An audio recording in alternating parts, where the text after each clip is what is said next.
A fault is a weakness, a defect, a fracture.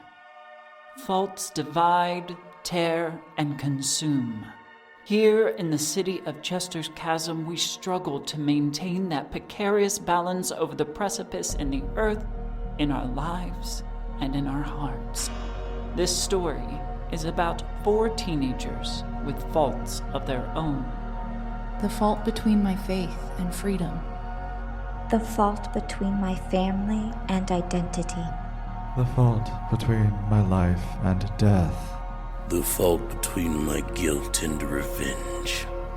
As these fractures grow, we stand at the edge and ask, what must we sacrifice to sate the void's endless hunger?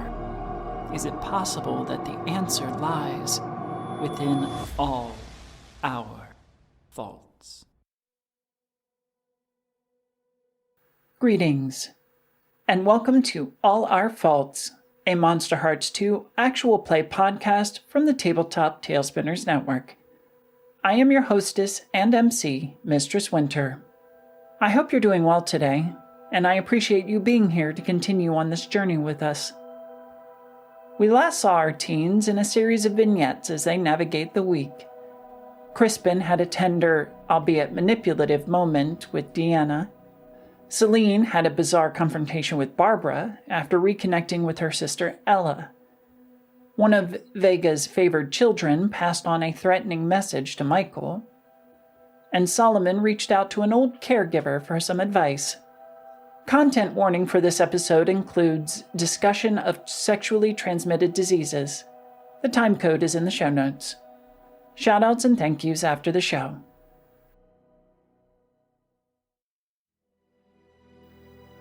Chapter 30.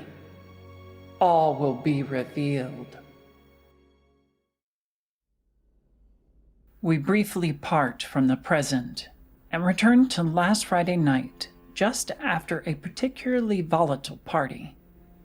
Zoom in on a dark living room. Single lamp's sharp light illuminating 2 figures sitting opposite each other. Dr. Miller takes a sip of wine, taking a moment to savor it before she begins. Before, when I said that heaven and hell are concepts, I spoke true, but not wholly. The celestial and diabolic realms, as you have been taught, are pure human interpretation of realms beyond their comprehension. They are mental coping mechanisms that allow those who have witnessed such overwhelming sights to maintain their sanity. Simply put, there are other worlds than the one you know. They include what is known in human mythology as the Fey realm, the land where humans believe fairies reside. That nomenclature has seeped in and crudely labeled a world beyond comprehension. She says this with a measure of disdain before taking another sip. There are those of us whose nature and power transcend our respective realms. So after a few beats of just processing, he looks Dr. Miller straight in the eye and asks, "Are you the devil, then?" Not as your Christian mythology would indicate. I am something else. I am an avatar of war. What do you even think I can do in the middle of all of this? I'm just me. And you said Solomon is a weapon of some kind? What are we supposed to be able to accomplish here? Dr. Miller glances toward Solomon's room.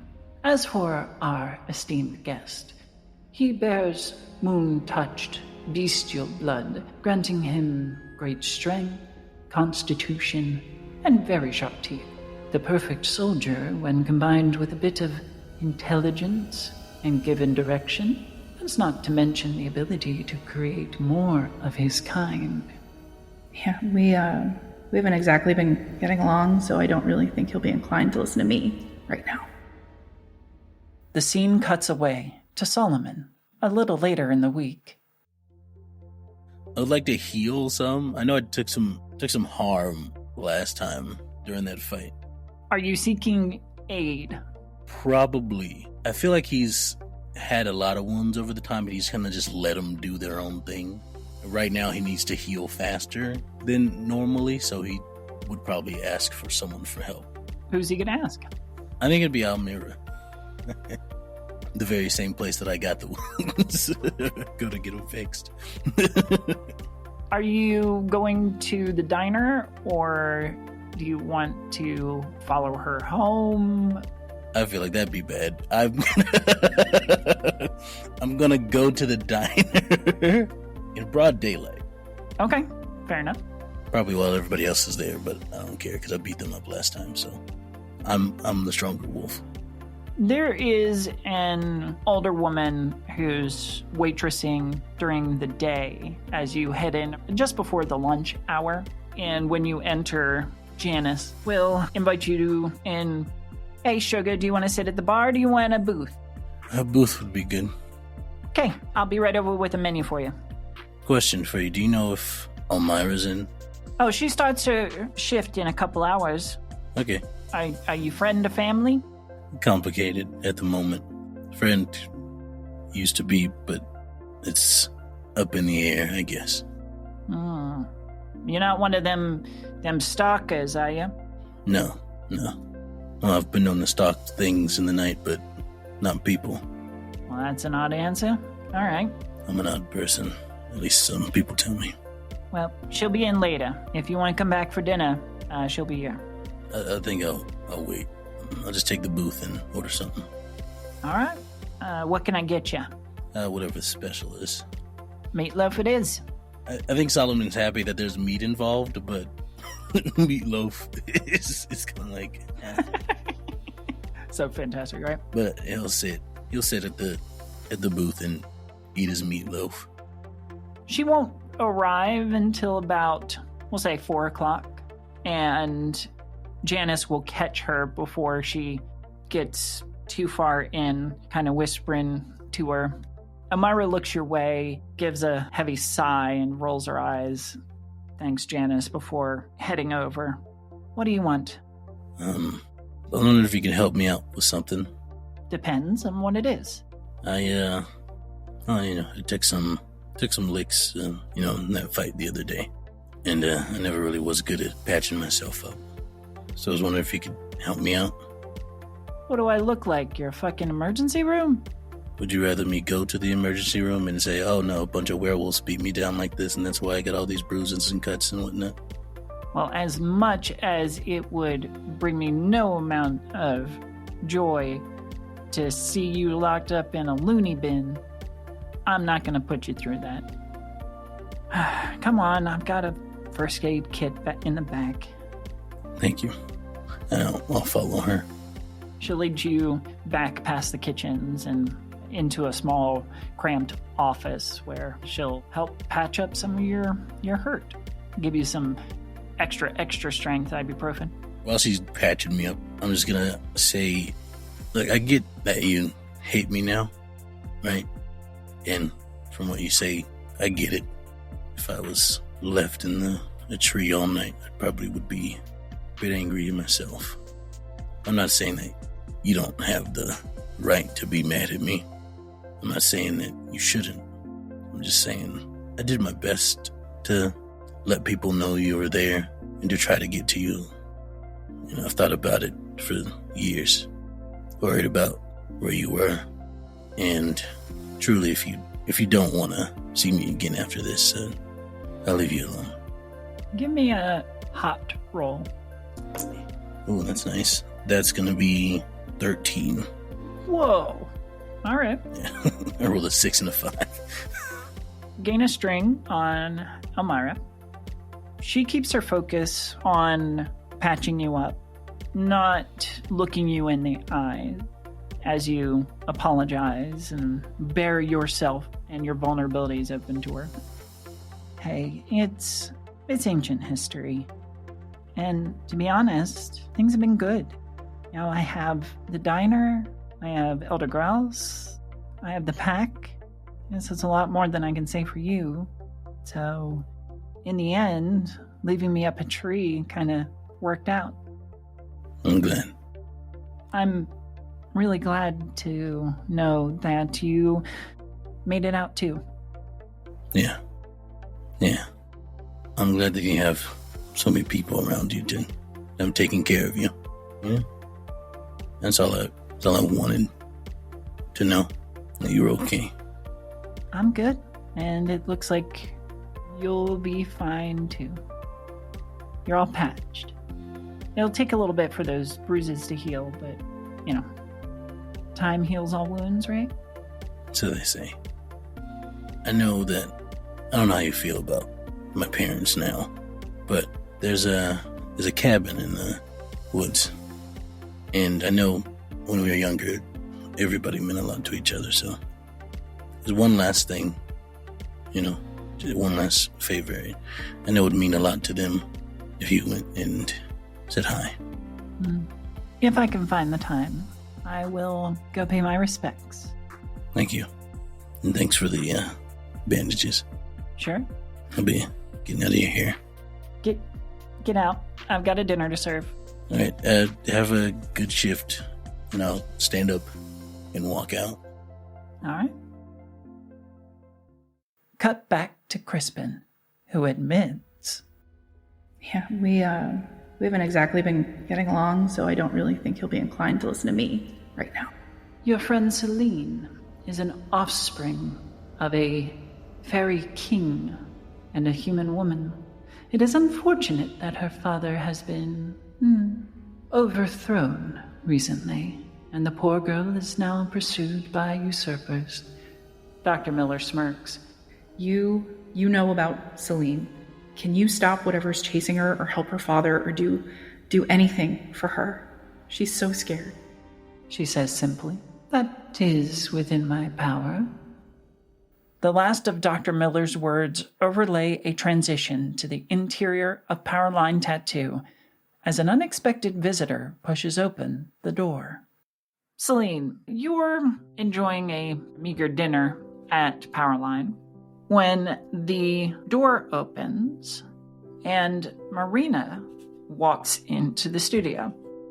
She scans the studio, not looking at the art, but the people, until she spots you sitting off to the side with your sketchbook. I'm probably too enraptured in my drawing and food to notice that she has walked in. Okay. Carson's up at the front desk, not having a client at the current. Good day. How can we help you today? I'm here to talk to someone. Carson blinks and follows her gaze back to you. Oh, 1 second. And he comes over and very gently makes his presence known. She still jumps, but it's more subdued. He gently touches your back just to provide a assuring hand. You have someone here to talk to you? Someone's here to talk to me? And she'll turn around to look at who it is. Yeah. Any points?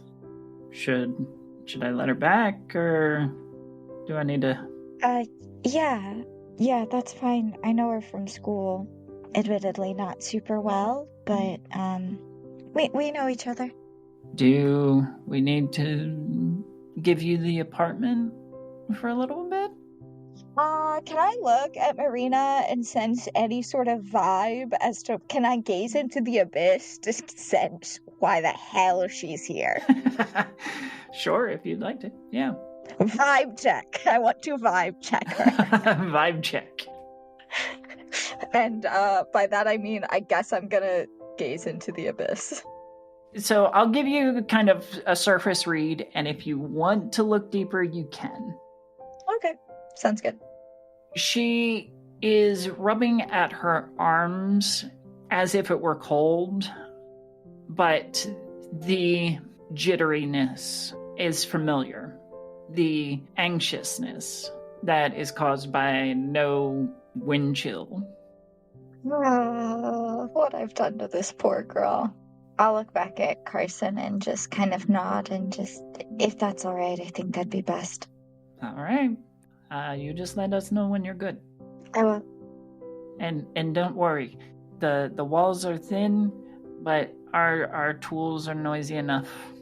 I'll look at him and then just slowly realize what he meant versus what I meant. And just this look of kind of like dawning horror, and just like, no, not like, or maybe, I don't think, okay, yeah, thanks, I guess. You got nothing to be ashamed about or embarrassed. Good for you. Her voice is getting like more and more high pitched. She's just like, okay, thanks, I'm gonna go talk to her now. Bye.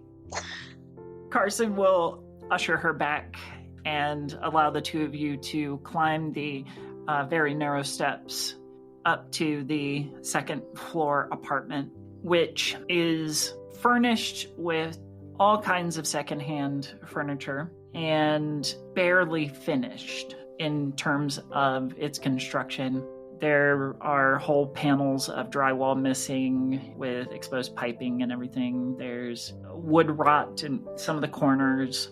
Definitely some makeshift plumbing done to make sure that the place doesn't flood every time you turn on the tap. So Marina will follow you up. I will lead Marina into the, I imagine there's a closet or a corner essentially where I am essentially sleeping. It has a makeshift bed set up and stuff like that. And so I'll just kind of lead her over there and offer her a seat and then sit down beside her. Not close enough to be touching, but almost close enough to be touching. If we were to move at all, our legs would brush against each other. And I'll just, so what are you doing here? Well, you said that if I needed to talk about the problem I've been having recently, that you'd be available? Yeah, I did say that. I just didn't expect you to find me here.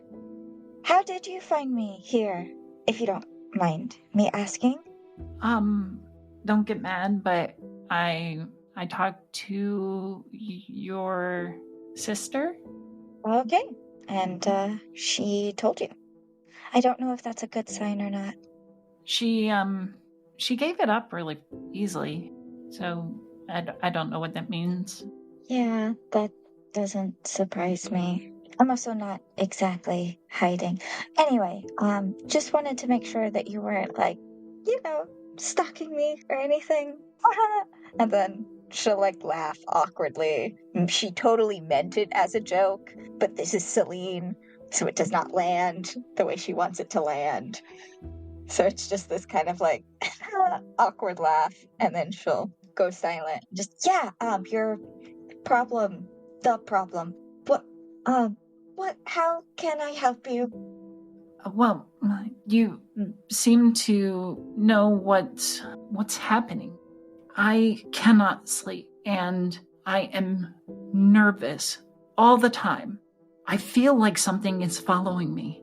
Something is out there, and I've been hearing howling. Do you know what I'm talking about? Saline will nod. Yeah, I do. I experience that a lot too. It's not fun. I'm sorry that you're dealing with it. I've got to ask because this started after Saturday night. If you're experiencing that, did you pass it to me somehow? Saline is just not feeling good. If she was guilty before, it is so much worse. Do you want to keep your cool? Yeah. Let's let the dice decide how she's gonna react. Which apparently is gonna be really well. What is keep your cool? Is that cold? Yep. Okay, that's 12. All right. Well, Saline is gonna continue to be chill about this, I guess. And she'll, you know what? I think she's just gonna lie Go for it.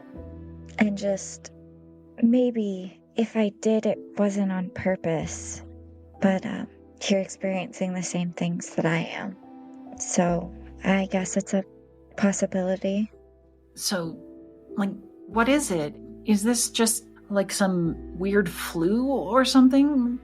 Like that I can take medication or will go away? No, not exactly. There's not much you can do to... What happens if she has sex with someone that isn't me? I guess I don't know. Can I gaze into the abyss to try to answer that question? Sure, yeah. Cool. It's an 8.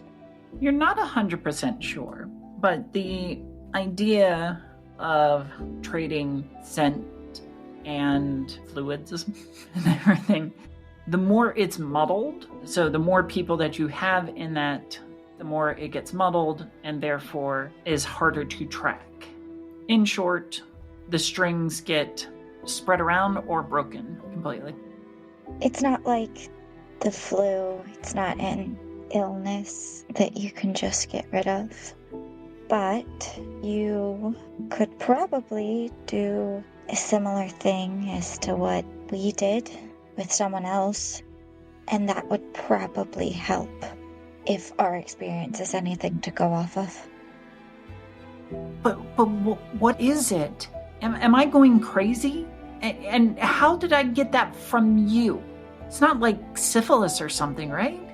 No, it's not syphilis. It's, Marina, you're really better off. Just trust me on this. You will be okay.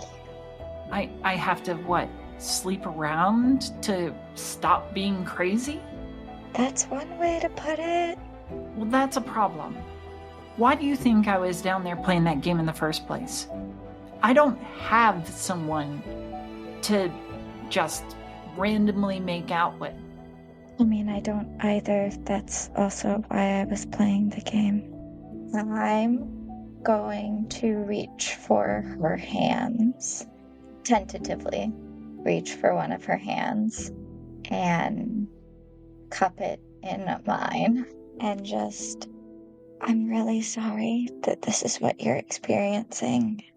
I get it, and I know how terrible it is, and it is scary, and you can't sleep, and nowhere feels safe. And please believe me when I say that I hate that I've done this to you. I'll do whatever I can to help you through it and to keep you safe. Give me a turn someone on. Oh shit, that's my worst stat. Oh, first dice. Not happy with me. Oh shit. Nope. That's gonna be a 2. Hey, you had to fail one eventually. Well, when I rolled a 1 on one of the dice, I was like, alright. Marina is listening to you and watches as you take her hands. She is thoughtful for a moment, but then this realization falls behind her eyes, and she looks up at you with a certain amount of growing fear. That's fair. Is that what happened with Jacob? No, don't answer that. And she rips her hands away. I'm gonna go. What the fuck? She starts down the stairs. Please stay away. I don't want this getting any worse. Oh, yeah. I'm just... She hurries down the stairs. You can hear the bell of the front door chime as she hurries out. Yeah, I'll just kind of sit there. When she said Jacob's name, it would have read on my face, I think, of like shock, horror, guilt, all of the things. And so I won't stop her. I won't argue with her. I will just let her go. Okay. As Saline stares after Marina's departure, Crispin's voice preempts another jump back to Dr. Miller's home. Okay, but Saline, you said you could stop. You said you could help. How do I stop what's haunting her? Dr. Miller takes in a hissing breath. Her situation is a bit of a conundrum. We need the princess to undo what she did at the portal beneath the cascade. It is most fortunate that she desires the Fey realm to be open to her again as well. However, she has not realized the power that she wields and makes slow progress. Dr. Miller looks genuinely annoyed at that. But it's progress all the same that is fueled by her fear of the creature hunting her. If we were to remove that, she may not be inspired to reopen the portal. Miller's eyes sweep over you and pause thoughtfully. But if you were able to convince her to open the door, we wouldn't need our friend. In which case you could destroy him, claim his leash, whatever best suits your purpose. It is your power to use, and if you do not think you're up to the task... Crispin senses the threat in that trailed off sentence, and so he'll try to redirect the conversation. So what now? What am I supposed to do? Attend your horses, so to speak? When Dr. Miller laughs, it sounds normal, but there is a screeching undertone that claws away at your mental faculties and at your psyche. No, my sweet. You are far too valuable to be a simple stable hand. If you need an example of what I require of you, you need only look at that impressive display of influence at the party earlier. I was quite impressed how you coaxed that boy to strike his sister, simply to give you a reason to attack. Masterful. Your creativeness is inspiring. As disturbing and slimy as that praise is, Crispin basks in it.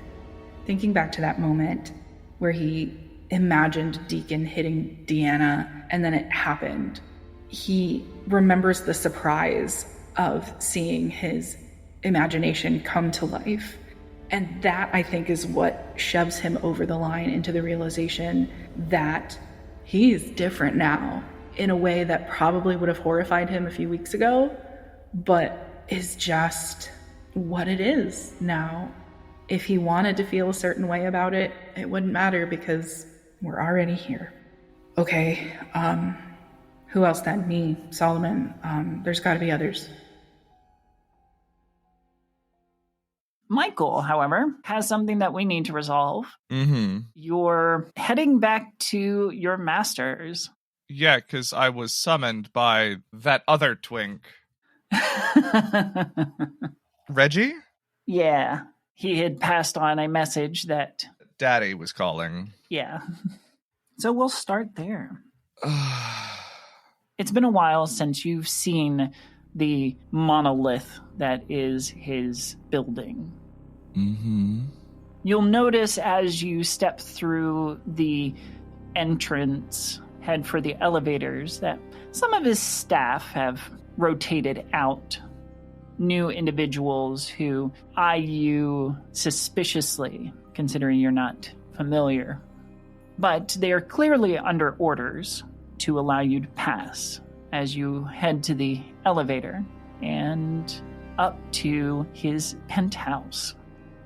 Upon reaching his floor and stepping out into that very familiar vestibule with the stylized carved doors leading into the main study area, there is the usual feeling of emptiness, that hunger that always pervaded the presence of your master.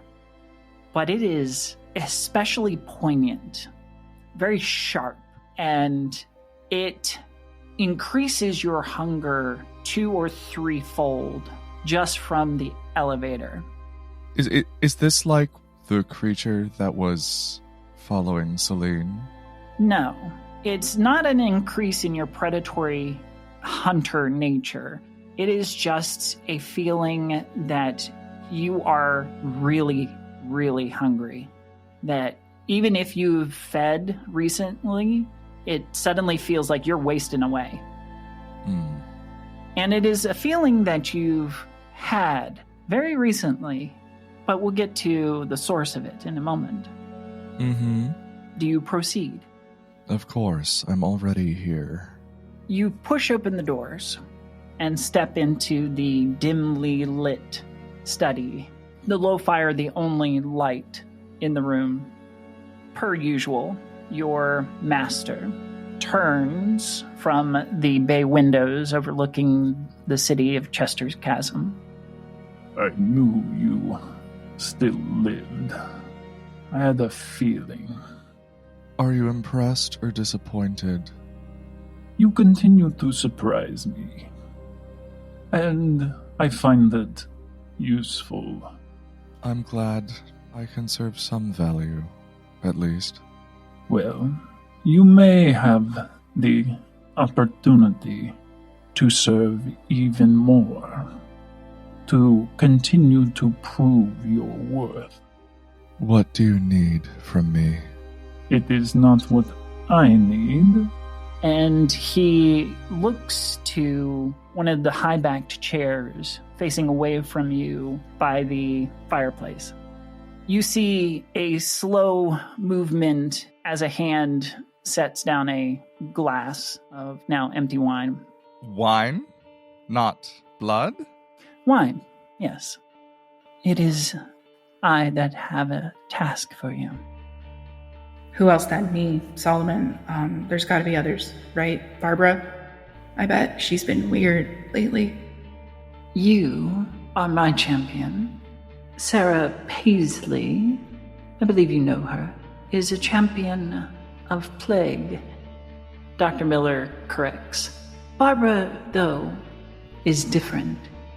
And you recognize the now morose, slow-tempoed voice of Barbara Holcomb. What? As she stands and steps around to face you. I cast a confused glance at Daddy Vamp.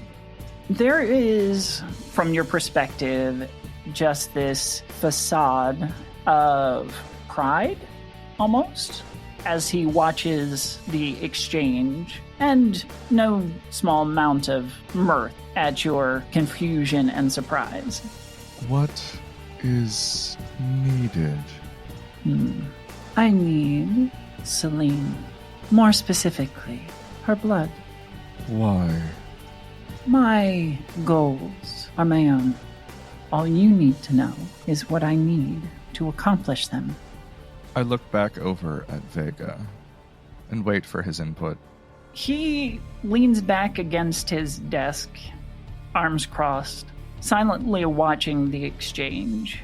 When you look back at him, he simply motions to Barbara in a "you better fucking listen" kind of nod. How much? You are aware by now that Saline is special, that she has a connection to the door beneath the cascade? Yes. My friends believe that the best way to accomplish our goals is to manipulate or convince the girl to help us meet those ends. Barbara's insinuations echo of Dr. Miller's schemes from the past Friday. You are my chosen champion, my knight. I have granted you a modicum of my power to spread our influence and accelerate the coming end. Exert your strength. Build our armies. Conquer your enemies. The thought of that kind of power takes Crispin for a minute, and he thinks about what it would be like to kill something or to master it. There is another deep temptation there that he will be wrestling with. But when he sort of slides back into the present moment, Okay. Either way, she would be safe. And he sits racking his brain for a minute. While Crispin ponders his course of action in the past, Michael waits for Barbara to get to the point in the present. Okay. But it is my opinion that we can find a loophole, that we can subvert the need for her. So, in this first task, I need you to drink her. Drink her. She does not have to be hurt. It's hard to say, as this is experimental. But to ensure that the experiment goes according to plan, I would say to play the safe side and drain her dry. Michael's a smart cookie. He will look at Barbara. I presume you want to open that door and bring something or many things in, yes? Her face shows no confirmation or denial of those facts. She simply says, "My goals will become known in time." What does one do with a door but open it? But nonetheless, I want a guarantee. What kind of guarantee? Whatever you bring in, I want protection for me and my friends. She considers this for a moment. I want it in writing? Give me a hot roll. Ooh. That's an 8. She glances back at Vega, who gives a conciliatory nod, turns back to you. I can provide marks of protection. Okay then. For my 3 friends and William Harker, I want protection. When you say 3 friends, do you include the Fae girl? Yes. That is, after you have drained her? I don't have to kill her to get her blood. She will heal. This is harm reduction. Then I will add an addendum that once you have taken her blood, you must ensure that she is detained until we have accomplished our goals. I will do what I can, but she has a will of her own and is rather inventive. See that you do, because if our plans are interfered with, your reward and possibly even your unlife are forfeit. Understood. Then casting a glance at Vega. You have considered that harming the daughter of a Fae King may not be the most politically savvy move, even if it looks like he's losing at the moment, yes? I'd like you to roll me a cold this time. No. I got snake eyes, so whatever that is less than a 6. You will do as the lady commands. Yes. I'm just making sure you have been informed by her and the people she is working with. I have no fear regarding some silly royalty. Then yes, I will do this. Good. Then go. Michael will nod an about face and walk out.